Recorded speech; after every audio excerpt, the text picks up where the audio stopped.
挽回水無月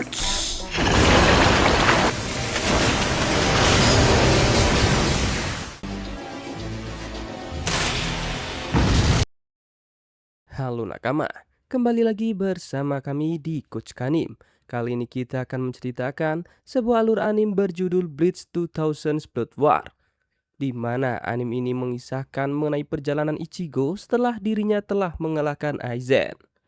Lalu, bagaimanakah perjalanannya? Langsung saja ke alur ceritanya. Berawal dari pertemuannya dengan Rukia, hidup Ichigo Kurosaki berubah total. Ia memperoleh kekuatan Shinigami dan mulai membasmi Hollow yang mengancam manusia. Seiring waktu, Ichigo harus menghadapi sesama Shinigami, membangkitkan Bankai, mengendalikan kekuatan Hollow di dalam dirinya, hingga pada akhirnya mengalahkan sosok Aizen setelah pertarungan yang sangat panjang. Kini, Ichigo, Orihime, Chad dan Uryu kembali menjalani kehidupan seperti biasa sembari memburu Hollow yang muncul di dunia manusia.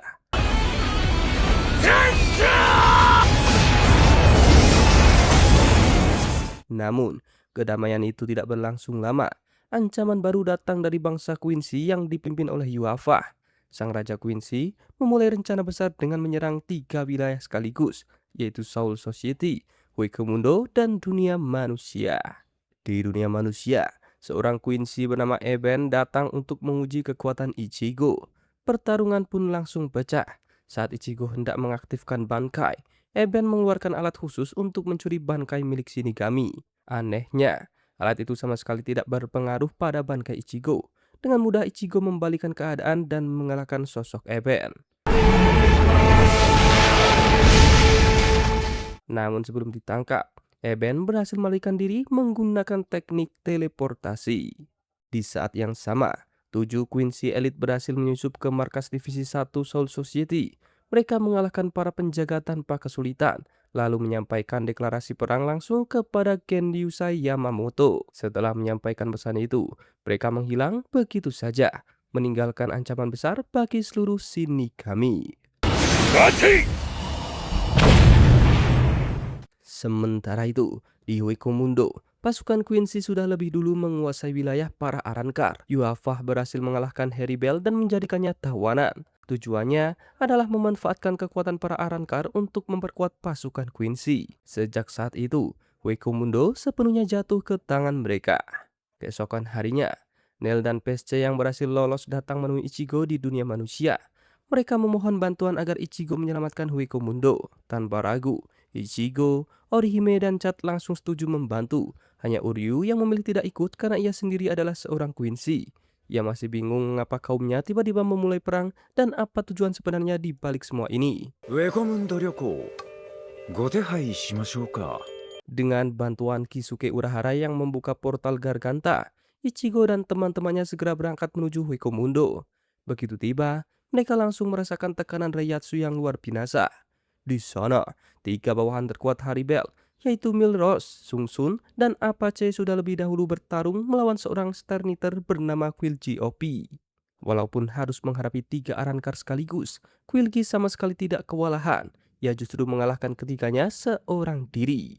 Melihat pemandangan itu, Nel pun langsung panik. Jika 3 Arrancar terkuat saja bisa dikalahkan semudah itu, berarti musuh kali ini benar-benar berada di level yang berbeda. Saat Ichigo tiba, Quilji langsung mengenalinya. Rupanya nama Ichigo sudah masuk daftar ancaman prioritas para Quincy.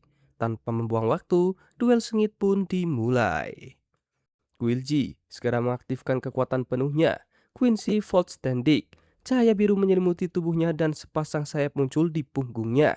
Ichigo membalas dengan serangan Getsuga Tenso, tetapi serangan itu hampir tidak memberikan efek. Di tengah pertarungan, Milaros, Sungsun, dan Apache bangkit kembali. Mereka menggabungkan kekuatan untuk memanggil monster raksasa bernama Aion. Makhluk itu kemudian mengajar Quilji tanpa ampun hingga tubuhnya hancur berkali-kali. Namun ternyata Quilji masih menyimpan kemampuan lain. Ia menggunakan teknik Sclave Ray, yaitu kemampuan menyerap Reishi di sekitarnya untuk memperkuat diri. Karena Hueco dipenuhi Reishi milik Hollow, Quilji berubah menjadi jauh lebih kuat. Meski merasa jijik harus memanfaatkan kekuatan Hollow, ia rela melakukannya demi meraih kemenangan. Melihat lawannya semakin berbahaya, Ichigo langsung mengaktifkan Bankai. Ia menyadari sumber kekuatan Quilji berasal dari mahkota di kepalanya. Dengan satu serangan cepat, Ichigo kemudian menghancurkan mahkota itu sehingga Quilji kehilangan kemampuan menyerap Reishi dan mulai terdesak. Namun, di saat Ichigo masih bertarung di Hueco bencana besar terjadi di Soul Society. Yuhafah bersama para Sternitter melancarkan invasi besar-besaran. Hanya dalam waktu 7 menit, lebih dari 1.000 Shinigami gugur di medan perang. Para kapten segera turun bertarung. Mereka sudah diperingatkan bahwa Quincy mampu merebut Bankai, tetapi demi menghentikan musuh, Byakuya, Hitsugaya, Soifon, dan Komamura tetap nekat menggunakannya. Keputusan itu pun justru menjadi bumerang.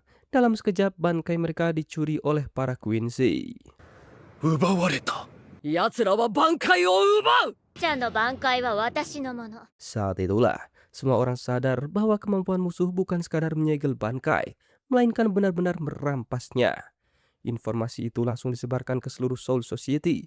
Semua Shinigami diperintahkan untuk tidak lagi menggunakan Bankai. Tanpa senjata andalan mereka, para kapten mulai kewalahan menghadapi serangan Quincy yang terus berdatangan. Menyadari situasi sudah sangat genting, Soul Society segera mencoba menghubungi Ichigo agar segera kembali membantu. Namun karena Ichigo masih bertarung di Hueco panggilan itu justru diterima oleh Kisuke Urahara. Saat itu, Ichigo benar-benar mendominasi pertarungan. Quilji OP sudah mengerahkan seluruh kemampuannya, tetapi tetap tidak sanggup menandingi kekuatan Ichigo. Ia juga gagal mencuri Bankai Ichigo, sehingga posisinya semakin terdesak. Tak heran jika Ichigo dianggap sebagai salah satu ancaman terbesar oleh pihak Quincy. Karena lengah, Quilji OP tiba-tiba terkena serangan dari Kisuke Urahara. Melihat kesempatan itu, Kisuke segera membuka gerbang Garganta dan menyuruh Ichigo berangkat ke Soul Society secepat mungkin. Ichigo langsung memasuki portal, namun di tengah perjalanan, Quilji OP tiba-tiba bangkit kembali. Dengan sisa tenaganya, ia menutup gerbang Garganta dan menjebak Ichigo di dalam ruang antar dimensi. Sejak awal, misi utamanya memang bukan mengalahkan Ichigo, melainkan menahannya agar tidak sempat membantu Soul Society, meski harus mengorbankan nyawanya sendiri.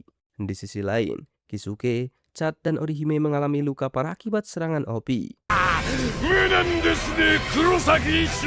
Saat keadaan hampir putus asa, muncul sosok misterius yang langsung mengalahkan OP hanya dengan satu serangan.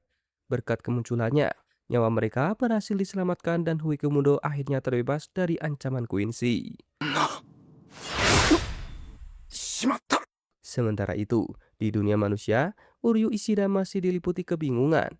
Ia mulai mencari jawaban dengan membongkar meja milik ayahnya dan menemukan sebuah buku catatan kuno. Dari buku itulah, ia mengetahui sejarah kelam antara Quincy dan Shinigami.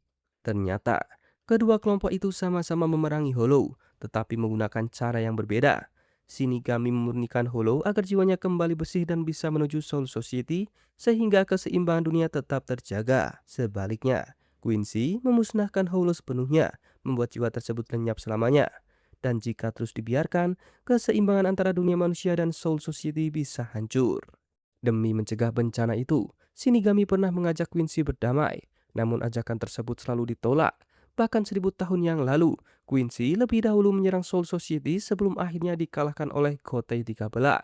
200 tahun kemudian, Shinigami membantai para Quincy yang tersisa. Tragedi itulah yang melahirkan dendam turun-temurun hingga akhirnya Yuhafah kembali untuk membalas semuanya. Mengetahui kenyataan itu, Uryu hanya bisa terdiam. Ia kecewa karena ayahnya selama ini menyembunyikan sejarah tersebut. Kini, ia berada di persimpangan sulit. Di satu sisi ia adalah seorang Quincy, tetapi di sisi lain, sahabat-sahabatnya adalah para Shinigami. Sementara perang di Soul Society semakin brutal, Byakuya Kuchiki berhadapan dengan Sternitter Asnod, pemilik julukan The Fear. Kemampuan Asnod mampu menanamkan rasa takut yang luar biasa hingga membuat Byakuya kehilangan ketenangannya. Yang lebih parah, Asnod menggunakan Bankai Byakuya yang telah dicurinya, Senbon Zakura Kageyoshi, untuk menyerang pemilik aslinya sendiri. Di berbagai medan perang, para kapten mulai kewalahan karena kehilangan Bankai mereka. Hanya satu orang yang masih mampu mendominasi pertempuran, yaitu Kenpachi Zaraki, sang monster Gotei 13, berhasil mengalahkan 3 Staniter sebelum akhirnya menantang langsung Raja Quincy. Melihat keadaan semakin buruk, Komandan Gen Yusai Yamamoto akhirnya turun ke medan perang. Dengan satu ayunan pedang, musuh langsung berubah menjadi abu. Setelah membersihkan para Staniter yang menghalangi jalannya, Yamamoto akhirnya berhadapan dengan Yuhafa. Saat tiba di lokasi, Yamamoto melihat Zaraki sudah tumbang. Ia segera memindahkan tubuh Zaraki ke tempat aman sebelum melanjutkan duel. Beberapa Staniter mencoba menyerangnya bersama-sama, tetapi mereka langsung musnah oleh kobaran api Yamamoto. Kini, tidak ada lagi yang menghalangi duel antara dua pemimpin terkuat. Tanpa ragu, Yamamoto mengaktifkan bangkai Zankano Tachi. Seluruh api yang sebelumnya menyelimuti medan perang kini terkumpul ke dalam ujung pedangnya. Setiap tebasan bukan lagi membakar lawan, melainkan langsung melenyapkannya. Yuhafa masih mampu menghindari serangan-serangan tersebut, namun Yamamoto kembali membuka wujud kedua bankainya, Zanjitsu Gokui, yang memancarkan panas hingga sekitar 15 juta derajat Celcius. Aura panasnya begitu dahsyat hingga tubuh Yamamoto seolah berubah menjadi matahari hidup. Yuhafa bertahan berkat teknik pertahanan Quincy bernama Blood yang melindungi tubuhnya dari panas ekstrim. Meski begitu, ia sadar bahwa satu tebasan langsung tetap akan menghabisinya. Yamamoto lalu memperlihatkan wujud ketiga bankainya bernama Minami Kakajumankushi Daisojin. Ribuan jasad Quincy yang pernah ia bunuh bangkit kembali dan menyerbu Yuhafa dari segala arah. Pemandangan itu pun sempat mengguncang hati sang Raja Quincy. Merasa inilah saat yang tepat. Yamamoto melancarkan serangan penutup dan berhasil membelah musuhnya. Dan ia pun mengira perang telah berakhir.